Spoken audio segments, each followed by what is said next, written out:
শোনো বলি কানে কানে। অডিও স্টোরিতে আমরা আপনাদের জন্য নিয়ে এসেছি একটা নতুন পর্ব, জীবনের ওপারে, যেখানে থাকবে বিখ্যাত মানুষজনেদের জীবন কাহিনী অথবা আত্মকাহিনী। আজ প্রথম পর্বে থাকছে ঋতুপক্ষ।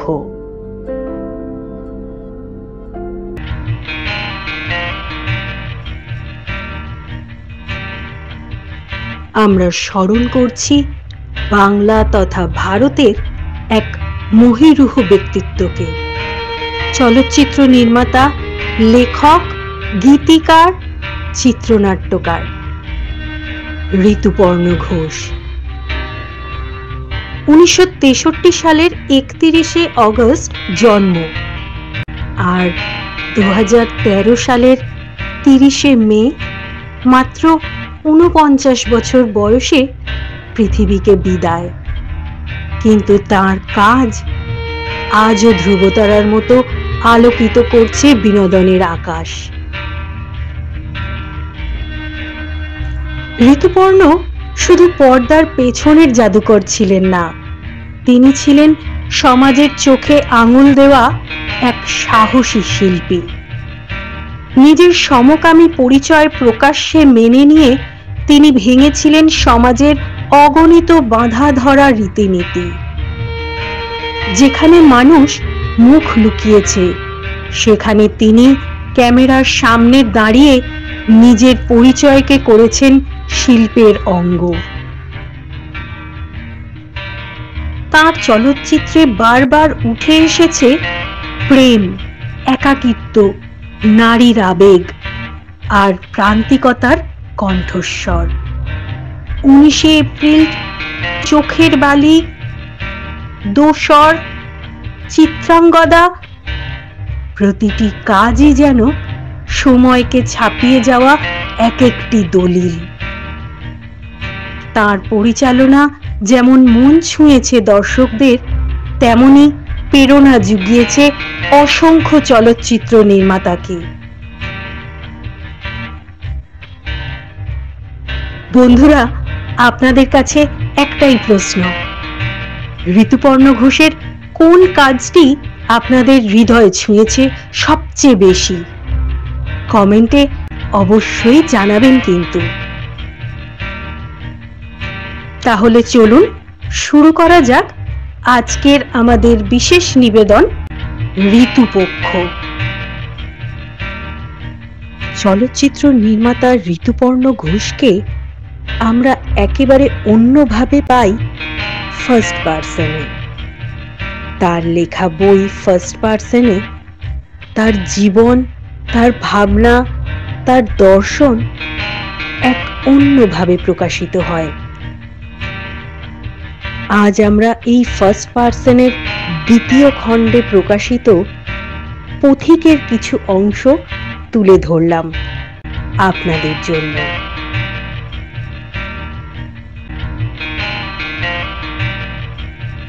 মে মাসের 16 তারিখে কান ফেস্টিভ্যালের উদ্বোধনী অনুষ্ঠান হয়ে গেল ওয়াংকর ওয়াই এর ছবি দিয়ে। আমরা বলতে আমি আর বুম্বা প্রসেনজিৎ কলকাতায় বসে ইষ্ট নাম জপছি। বুম্বার ভিসা হয় কি না হয়, দোসর কানে আনুষ্ঠানিকভাবে দেখানো হচ্ছে। খবরটা যেদিন এলো সেদিন আমরা দ্য লাস্ট লেয়ারের শুটিংয়ে ব্যস্ত ভারত লক্ষ্মী স্টুডিওতে। আর হবি তো সেদিনই বোম্বার প্রথম কাজ এই ছবিতে। প্ল্যানম্যানের শুভশেখর ভট্টাচার্য কোনো একটা মেকআপ ভ্যানের আড়ালে নিয়ে গিয়ে পরম গোপনে খবরটা দিল আমাকে।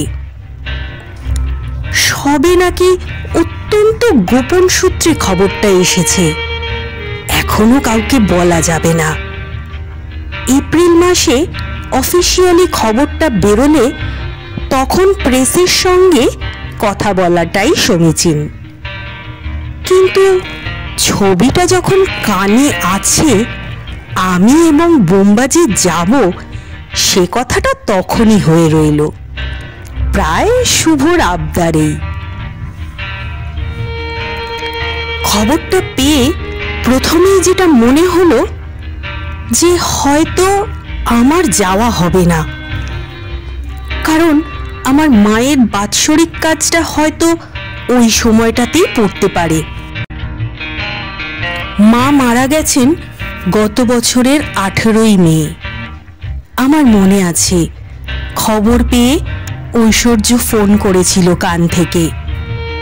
চিরাচরিত নিয়মে কান ফেস্টিভ্যাল হয়ে আসছে মে মাসের 16 তারিখ থেকে 26 অবধি। অন্তত আমি যতদিন ছবি করছি তাই তো দেখে আসছি। অতএব প্রায় স্থির ধারণা ছিল যে কান ফেস্টিভ্যাল তার নিজের সময়ই হবে, এবং যেহেতু ওই সময়ই মায়ের বাৎসরিক কাজ হওয়ার কথা, এবছরটা আমার কানে যাওয়া হলো না।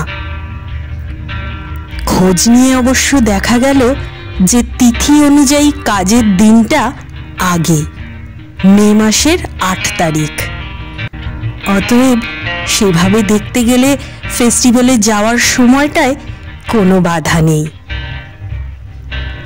শুটিংয়ের ফাঁকে এই পুরো হিসেব নিকেশ করে বাড়ি ফিরে দেখলাম বাবা একা বসে টিভি দেখছেন। পাশে মায়ের চেয়ারটা যথারীতি খালি। বাবাকে বললাম, বাবা, কানে দোসর দেখাবে। সাধারণত এই মুখটার উচ্ছ্বাসের রেখাগুলো আমি নিশ্চিতভাবে চিনি। পাশের খালি চেয়ারের শূন্যতার ছায়া কয়েকটা চেনা ভঙ্গিকে আড়াল করল বোধ হয়। বাবা টিভির দিকে মুখ ফিরিয়ে নিলেন। শুটিং ভালো হলো? বাবার টিভি দেখার জায়গা জুড়ে নরম নিয়ন আলোর নীলচে দুটি। বাবার মুখে টেলিভিশনের আলোর নীলচে রেখা। সমস্ত আলোর রঙই যেন কেমন ঠান্ডা, বিষণ্ণ। কেন যেন মনে পড়ে গেল মাতিসের কথা। প্যারিস থেকে নিসে এসেছিলেন হেনরি মাতিস চিকিৎসার্থে। তারপর ফ্রেঞ্চ রিভিয়েরার প্রেমে পড়ে আজীবন দক্ষিণ ফ্রান্সবাসী হয়েই কাটালেন। সমুদ্র সৈকতের অপার্থিব দ্যুতিময় আলো, আনন্দ রৌদ্র সারা জীবন মাতিসের প্যালেটে উজ্জ্বল হয়ে থেকে গেল। মে মাসের 17 তারিখ বোম্বার ভিসার সমস্যার সমাধান হয়েছে। প্ল্যানম্যান অফিস থেকেই যেহেতু কান ফেস্টিভ্যালে সরাসরি যোগাযোগ করা হচ্ছিল, এখন পর্যন্ত আমাদের কাছে প্রয়োজনীয় নিমন্ত্রণ চিঠি থেকে আরম্ভ করে কোনো কাগজপত্র কিছুই নেই। 17 সন্ধ্যাবেলা দিল্লি পৌঁছাবার কথা। রাতটুকু কোনো রকমে কাটিয়ে 18 সকালে দিল্লি থেকে মিউনিক হয়ে ফ্রান্সের নিস শহর। 17 তারিখ সকালে গোছগাছ চলছে। বাবা আমার ঘরে এলেন। বিদেশে, বিশেষ করে পাশ্চাত্য দেশে গেলেই মায়ের একটা স্বতঃস্ফূর্ত উৎকণ্ঠা থাকত। গরম জামা নিয়েছ তো? সেই বাক্যটাই আবার ফিরে এলো, এবার বাবার মুখে। বুঝাবার চেষ্টা করলাম কানে এখন ভীষণ গরম, পারলে সবাই টি শার্ট আর শর্টস পরে ঘোরে।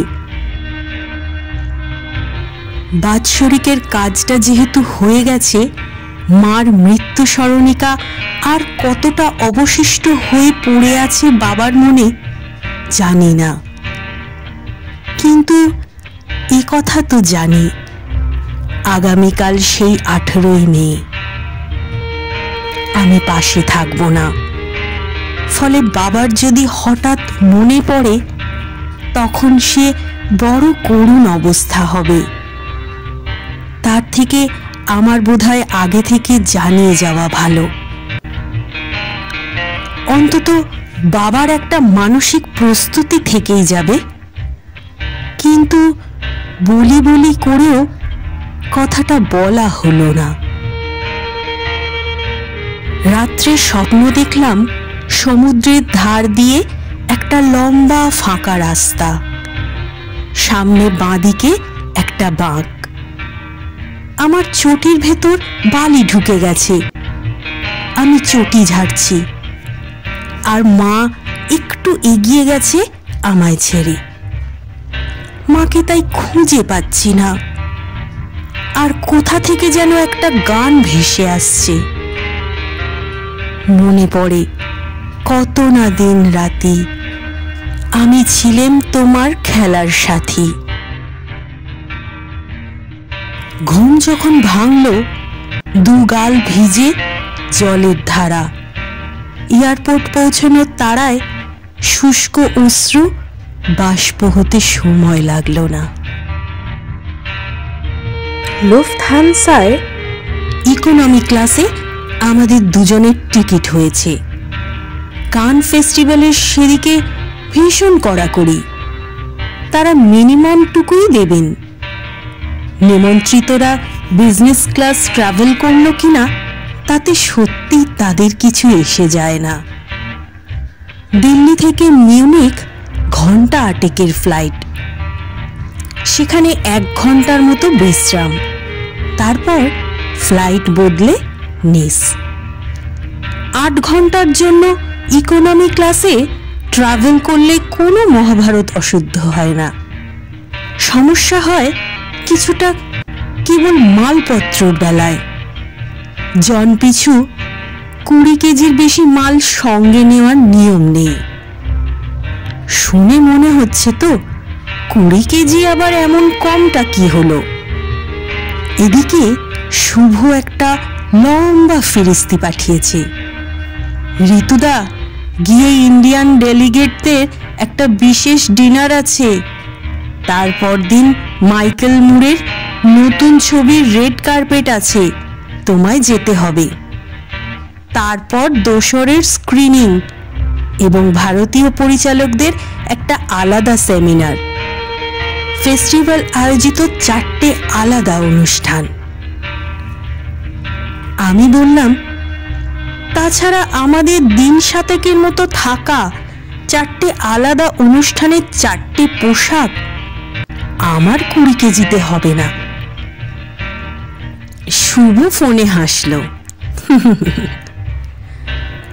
আমি বললাম, শোন, যারা রেড কার্পেটে হাঁটে তারা ইকোনমি ক্লাসে ট্রাভেল করে না।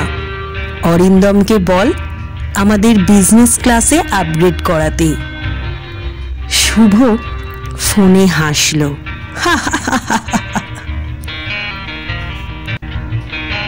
দিল্লির ইন্দিরা গান্ধী আন্তর্জাতিক এয়ারপোর্টে লুফথানসা চেক ইন কাউন্টারে দাঁড়িয়ে আমি আর বুম্বা জুলজুল করে তাকিয়ে রয়েছি, আর আমাদের সুটকেস ওজন করা হচ্ছে।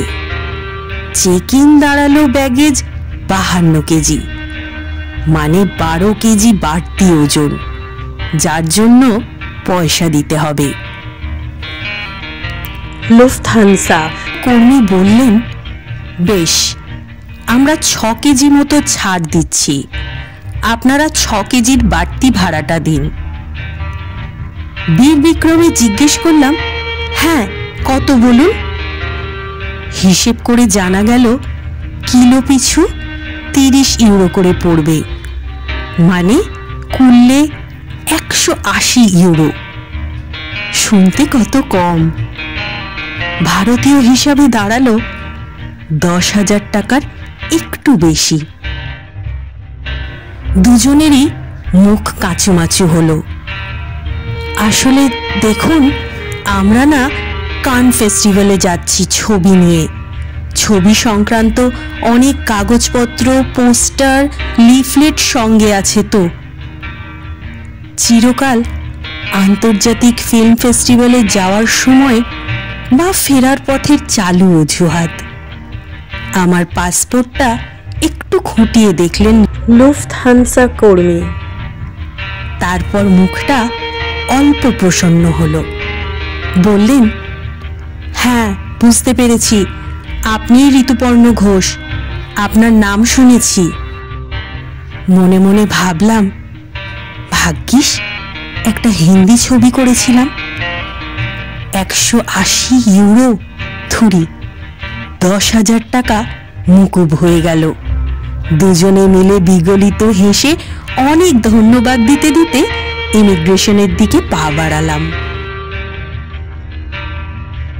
আগে বিদেশ যাওয়ার সময় সব থেকে বেশি অসুবিধা আমার যেটা হতো সেটা ঘড়ির সময় বদলানো। মহাশূন্যের মাঝখানে অনন্ত সময় সাগরে ভাসতে ভাসতে কেবলমাত্র প্লেনের ক্ষুদ্র মনিটরের একটা ক্ষুদ্রতর সাংকেতিকায় টাইম অ্যাট ডেস্টিনেশন দেখে সময় বদলে নিতে আমার বরাবরের কেমন যেন একটা কুণ্ঠা হতো, ভয় হতো। মনে হতো মণিবন্ধে বাঁধা সময়ের টুকরোটাই একবার মুছে গেলেই দেশের সঙ্গে সব সম্পর্ক নিমেষে ছিন্ন হয়ে যাবে। সাধারণত বিদেশের মাটিতে পা রাখবার পরেও বহুক্ষণ দেশের সময়টা কবজিতে নিয়ে ঘুরে বেড়াতাম। সেটাই যেন ছিল বাড়ির সঙ্গে আমার যোগাযোগ। দেশে এখন সন্ধে হলো, বাবা মা টিভির সামনে বসে। এখন বাড়িতে রাত 10টা, এবার ওরা খেতে বসবে। ফোন করতে হলে এখনই করে নি, মা তো ঘুমের ওষুধ খেয়ে শোবে। এরপরে ফোন করলে যদি ঘুমটা ভেঙে যায়। মা চলে যাওয়ার পর এই আমার প্রথম বিদেশে আসা। আমি জানি আমার সুটকেসের কোনো কোনায় লুকিয়ে লুকিয়ে কেউ কোনো মাফলার গুঁজে দেয়নি। আত্মা বলে সত্যি যদি কিছু থাকে, অগ্নি যাকে দগ্ধ করতে পারে না, শস্ত্র যাকে ছিন্ন করতে পারে না, সময় বা দূরত্ব যাকে মলিন করতে পারে না, সে কি তাহলে জানে পশ্চিম মানে ঠান্ডা নয়? বা সেই প্রিয় আত্মার অভাবে পৃথিবীর উষ্ণতম অঞ্চলও সারা বছর হিমশীতল। এখন আমার ডাবল ডায়াল ঘড়ি। দেশের আর প্রবাসের সময় সেখানে নিশ্চিন্ত সহাবস্থানে বাস করে পাশাপাশি। প্লেনে ওঠার আগেই একটা ঘড়ি বদলে ফ্রান্সের সময় করে নিলাম। ওখানে এখনো মাঝরাত, আর আমাদের মুখে বিমানবন্দরের কাঁচের দরজা দিয়ে সকাল 6টার আলো। ঘড়ি বদলাতে গিয়ে খেয়াল হলো আজ 18 তারিখ। নাম লিখেছি একটি ট্রেনে, আমার মায়ের মৃত্যুদিনে। জয়ের এই কবিতাটা আমার কাছে বাংলা হাইকুর একটা উজ্জ্বল উদাহরণ হিসেবে বাস করে এসেছে। সম্প্রতি ওই দুটো লাইনের অন্তর্লীন বিষণ্ণতা আমাকে এমনভাবে আক্রান্ত করে যে ওই 7টা মাত্র শব্দ শেষ করার আগেই গলার কাছটায় দম বন্ধ বেদনার অনুভূতি হয়।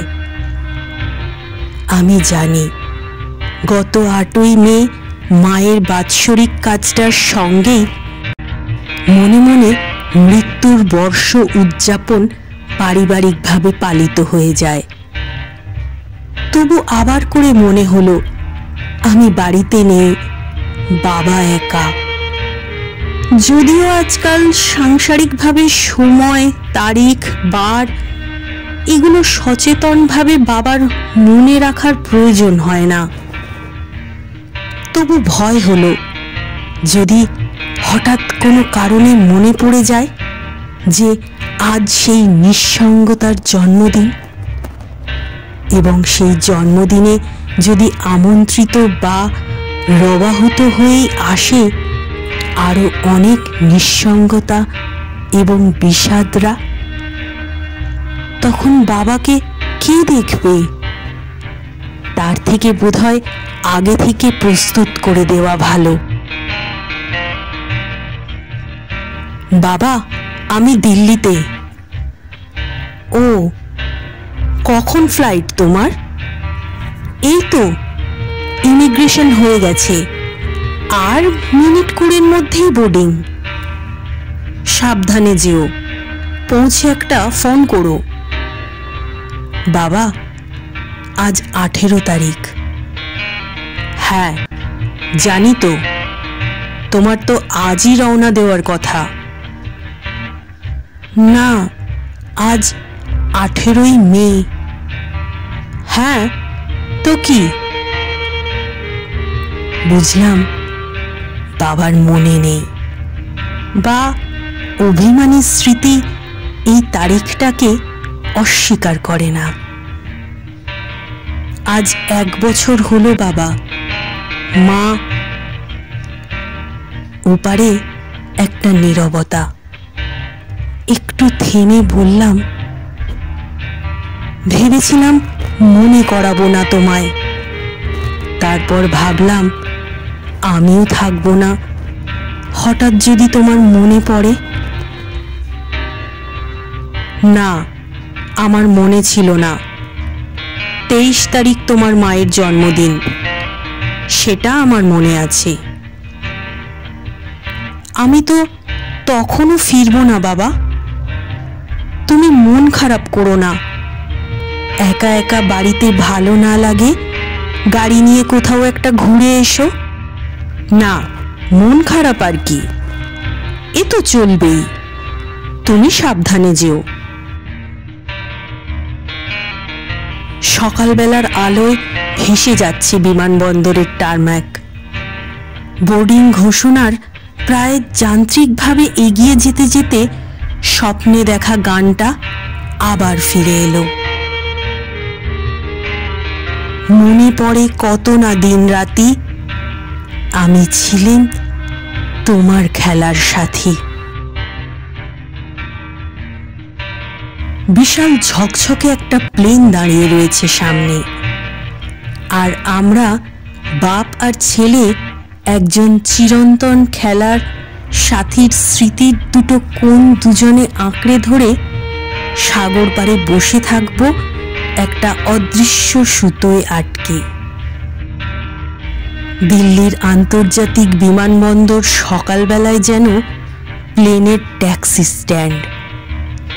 একটার পর একটা বড় বড় উড়োজাহাজ দাঁড়িয়ে আছে সারি বেঁধে, আর সকালের আলো ধুয়ে দিচ্ছে তাদের উজ্জ্বল শরীর। ঠিক পেছনটাতেই অখণ্ড আকাশ।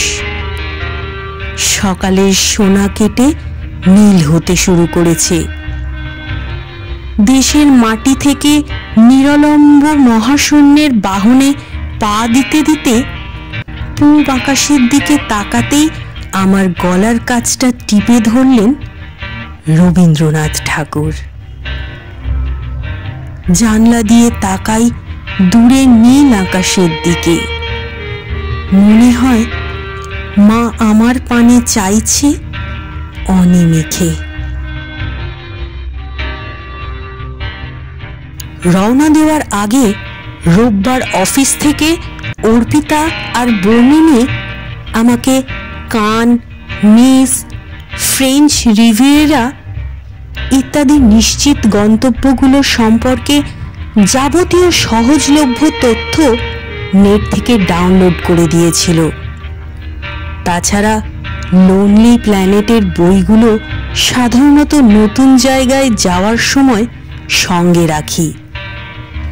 প্লেনের লম্বা সফরে গল্পের বই, ঘুম আর টিভি দেখার ফাঁকে ফাঁকে এই নতুন জায়গার নতুন খবরগুলো আমাকে কিছুটা প্রস্তুত করে দেয়।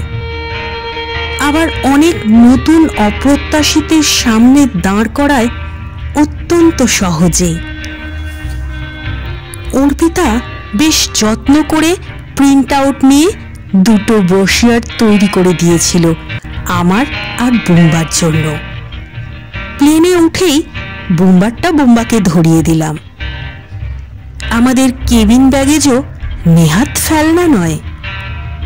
বুম্বার একটা জবরদস্ত স্যামসোনাইট চাকাওয়ালা চামড়ার ব্যাগ। আমি পাসপোর্ট টিকিট হারিয়ে ফেলতে পারি এই আশঙ্কায় দুজনের সমস্ত কাগজপত্রই ওর কাছে। আমার নিজের হ্যান্ড লাগেজ ছাড়াও আমার সঙ্গে চলেছে স্টার আনন্দর একটা ল্যাপটপ। যাওয়ার আগের দিন যুবরাজ এসে প্রায় জোর করে গুঁজে দিয়ে গেল, ঋতুদা প্লিজ তুমি এটা একটু নিয়ে যাও, আমাদের ওখানে একটা ল্যাপটপ খারাপ হয়ে গেছে, ফিট পাঠাতে অসুবিধা হচ্ছে। আমি আঁতকে উঠেছিলাম, সে আবার কি, আমার নিজের এত মালপত্র, তুমি বা বুম্বাদা ল্যাপটপ নিচ্ছ কি? না তা নিচ্ছি না। তাহলে কোনো প্রবলেম নেই। না প্রবলেম নেই কি আবার, আজকাল একটা মাত্র হ্যান্ড ব্যাগেজ নিতে দেয়। না ঋতুদা ল্যাপটপটা ফাও, মেয়েদের হ্যান্ড ব্যাগের মতো, ওটা নিতে দেবে। ওখানে ঋতব্রত আছে, ও কালেক্ট করে নেবে তোমার কাছ থেকে। চট করে একটা মহাজনী বুদ্ধি মাথায় এলো। বেশ তাহলে ঋতব্রতকে বল আমাদের একটা সুটকেস ফেরত নিয়ে আসতে। যুবরাজ যে এত সহজে রাজি হয়ে যাবে ভাবিনি। হ্যাঁ হ্যাঁ কোনো ব্যাপারই নয় বলেই মোবাইল বের করে পটাং পটাং করে ফ্রান্সে ঋতব্রতকে ফোন করে দিল। লুফথানসা ইন ফ্লাইট প্রোগ্রামে ধুম 2 দেখাচ্ছে। ঋত্বিক, ঐশ্বর্য, অভিষেক, বিপাশা। ততক্ষণে জানি আগের দিনই অ্যাশের সেক্রেটারি হরি সিং এর সঙ্গে কথা হয়েছে যে অ্যাশ আর অভিষেক 17 তারিখেই ফ্রান্স থেকে লন্ডন ফিরে যাবে। অতএব আমার সঙ্গে কানে ওদের দেখা হওয়ার কোনো সম্ভাবনাই নেই। লোনলি প্ল্যানেটে একটা বড় ম্যাপ রয়েছে, ফ্রান্সের বিভিন্ন অঞ্চল ভাগ করে তার মধ্যে কোত দাজুর অঞ্চলটির সম্পর্কে অনেক লোভনীয় তথ্য। ওই অঞ্চলের সুনীল সৈকত, স্বর্ণ রৌদ্র কিভাবে লালন করেছে শিল্পীদের, হাতছানি দিয়েছে পর্যটকদের, আর আতপ্ত সমুদ্র আবাস রচনা করেছে শীতল ইউরোপবাসীদের। সেই সবের মধ্যে চোখ বোলাতে বোলাতে ধীরে ধীরে চোখের পাতা বন্ধ হয়ে এলো। দেশে এখন বেলা হয়েছে, বাড়িতে বাবা একা। বেশ বুঝতে পারছি উড়ন্ত তন্দ্রার মধ্যেও মায়ের লুকিয়ে সুটকেসে গুঁজে দেওয়া মাফলারের মতো একটা অস্বস্তি ধীরে ধীরে আমার গলার কাছটা ঘিরে ধরছে। গত বছর মে মাসের শেষে মায়ের শ্রাদ্ধানুষ্ঠানটুকু পার করে সানগ্লাসের লোকেশন দেখতে সবাই মিলে গিয়েছিলাম সিকিমে। সঙ্গে বাবাও ছিল। মা বড় পাহাড় ভালোবাসত। মা আমাদের ছেড়ে চলে যাওয়ার পর সেটা যেন আমার আর বাবার মার কাছে যাওয়া। আমি সেই প্রথম সিকিম গেলাম। বাবা মা আগেও এসেছে। সিকিমের পাহাড়ে পাহাড়ে ইউনিটের সবাই খুঁজছে ছবির লোকেশন, বাবা খুঁজছে স্মৃতি। আর আমার হাতের মুঠোর মধ্যে বাবার শীর্ণ হাতের তালু। আমি আপ্রাণ খুঁজছি সান্ত্বনার, যার পর নাই কোনো দস্তানা। গাড়ির সিডিতে একটার পর একটা রবীন্দ্রনাথের গান বাজছে। তার প্রতিটি শব্দ, প্রতিটি মিড় আমাদের দুজনের চোখের জল হয়ে অঝরে পড়ছে। এত জলস্রোত সারা সিকিমের সবকটা ঝর্ণার সম্মিলিত প্রস্রবণেও আছে কিনা জানি না। মিউনিখ পৌঁছলাম জার্মান সময় দুপুর 2টো। টার্মিনাল বদল করতে হলো না ভাগ্যিস। তবু এক টার্মিনালেও অনেক চলন্ত সিঁড়ি বা ছুটন্ত যন্ত্রপথ বেয়ে যতক্ষণে নির্দিষ্ট গেটে পৌঁছলাম প্লেন ছাড়ার সময় হয়ে গেছে। স্টার আনন্দর ল্যাপটপে কাঁধের কোনো স্ট্র্যাপ নেই, ফলে সেটা এক ভীষণ ভারী বোঝা। অনেক কষ্টে 48 গেটের দূরত্ব আর ইউরোপের কফির গন্ধ সাঁতরে ডিউটি ফ্রি দোকানগুলোর আলো ঝিলমিল পার হয়ে নিসগামী প্লেনে উঠলাম 8 ঘন্টার মধ্যে। 1.25 ঘন্টার সফর। এই প্লেনে আমার আর বোম্বার জায়গা আর পাশাপাশি নয়, সামনে পেছনে। প্লেন ছেড়েছে। আমি মিউনিখ এয়ারপোর্ট থেকে কেনা কয়েকটা খবরের কাগজে মগ্ন। হঠাৎ পেছন থেকে বুম্বা এসে টোকা মারল পিঠে। ডান দিকে দেখো। জানলার বাইরে দেখি চলন্ত মেঘ শ্রেণী জমাট হয়ে আছে। জমে যাওয়া সমুদ্রের ফেনার মতো তরঙ্গায়িত হয়ে, আর তার গায়ে প্রতিটি খাঁজে খাঁজে লুটোপুটি খাচ্ছে নিখাদ সোনালি রোদ আর গাঢ় বাদামি ছায়া। প্লেন চলেছে, সেই আকাশ তোলপাড় করা মেঘরাশি চলেছে আমাদের সঙ্গে। কিছুক্ষণেই চোখ সয়ে এলো। বুঝলাম এটা মেঘ নয়, আল্পস পর্বতমালা। প্লেনের সবকটা মুখ জানলার বাইরে, এই অসচরাচরে নিবিষ্ট। এমনকি এয়ার হোস্টেসরাও কফি পরিবেশন থামিয়ে থমকে তাকিয়ে আছেন বাইরে। এখানকার সময় 2টো। দেশের ঘড়িতে 5:30 হবে। ঠিক 1 বছর আগে এই দিনে মা চলে গিয়েছিল বিকেল 5:20 আমি সেদিনও প্লেনে ছিলাম। কলকাতা ফিরছিলাম বম্বে থেকে। আজ প্রায় সূর্যাবর্তের পথে পৃথিবী প্রদক্ষিণের পর আবার বুঝি মার সঙ্গে দেখা হলো এই অনন্তের মাঝে, আল্পস তুষার শৃঙ্গকে সাক্ষী রেখে।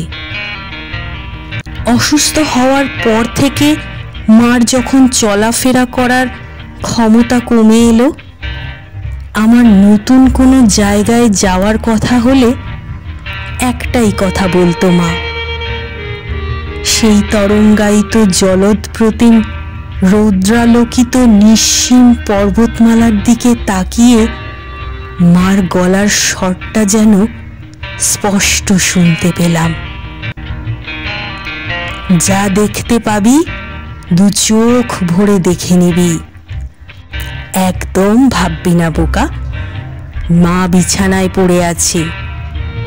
মনে করবি তোর চোখ দিয়েই আমি দেখছি।